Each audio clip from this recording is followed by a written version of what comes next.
పాత సంవత్సరం మనకు కేవలం రోజులు ఇవ్వలేదు, అది మనల్ని మనమే ఎదుర్కొనేలా చేసింది, నవ్వించింది, కన్నీరు పెట్టించింది. కొన్ని సందర్భాల్లో దేవుణ్ణి నిందించాం, కొన్ని సందర్భాల్లో ఆయన్నే శరణు వేడాం. అయినా జీవితం నడిచింది, శ్వాస ఆగలేదు, ఆశ చావలేదు. అదే పాత సంవత్సరం మనకిచ్చిన అతిపెద్ద వరం. వీడ్కోలు అనేది విస్మరణ కాదు, విడిచిపెట్టడం. మనసులో పేరుకుపోయిన బాధలు, అపార్థాలు, అపచయాల బరువును మెల్లగా దించేయడం. గతించిన ఏడాదికి మనం చెప్పాల్సింది ఒకటే, ధన్యవాదాలు. కొత్త సంవత్సరం తలుపు తట్టదు, ఆకాశం నుంచి దిగిరాదు. అది మెల్లగా మన హృదయంలోకి అడుగు పెడుతుంది, ఖాళీ కాగితంలా.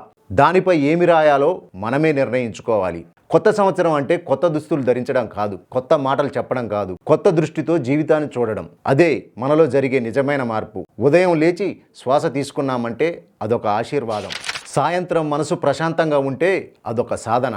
రోజు సాటివారి పట్ల కాస్త మానవత్వం చూపగలిగితే అదే ఆధ్యాత్మికత.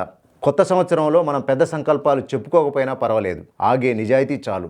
రోజుకు ఒక మంచి ఆలోచన చాలు. మనసుకు నచ్చని దారిలో నడవకుండా ఆగే నిజాయితీ చాలు. మనలో మనం ఒక మాట చెప్పుకుందాం, ఇప్పటి వరకు ఎలా ఉన్నానో కాదు, ఇకపై ఎలా ఉండాలో నేనే నిర్ణయిస్తాను. అదే కొత్త సంవత్సరానికి హృదయపూర్వక ఆహ్వానం. మన జీవిత పుస్తకం సంవత్సరం లాంటిదే. కొన్ని పుటలు వెలుతురుతో నిండితే మరికొన్ని చీకటితో మసకబారినవిగా ఉంటాయి. ఈ రెండింటి మధ్య అవగాహన పుడుతుంది. పాత సంవత్సరం మనల్ని కొన్ని నిజాల ముందు నిలబెట్టింది. మన బలహీనతలు, భయాలు, లోపలి ఖాళీలు, వాటిని అంగీకరించి ముందుకు నడవాలి. ప్రతి గాయం ఒక జ్ఞాపకం, ప్రతి ఓటమి ఒక మౌన పాఠం. ఇవన్నీ లేకపోతే మన ప్రయాణం ఉపరితలంలోనే ఉండిపోయేది. అందుకే పాత సంవత్సరానికి కన్నీళ్లతో కాదు, అవగాహనతో వీడ్కోలు పలకాలి.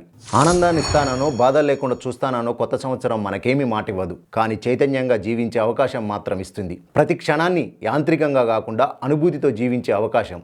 మాటలు తక్కువైనా మన మౌనం లోతుగా ఉండే అవకాశం. మన ప్రార్థనలు పదాలతో కాకుండా ప్రవర్తనతో చేసే అవకాశం. ఆ అవకాశం చేతిలో పడినప్పుడు దాన్ని గట్టిగా పట్టుకోవడమే కొత్త సంవత్సరానికి ఇచ్చే నిజమైన స్వాగతం.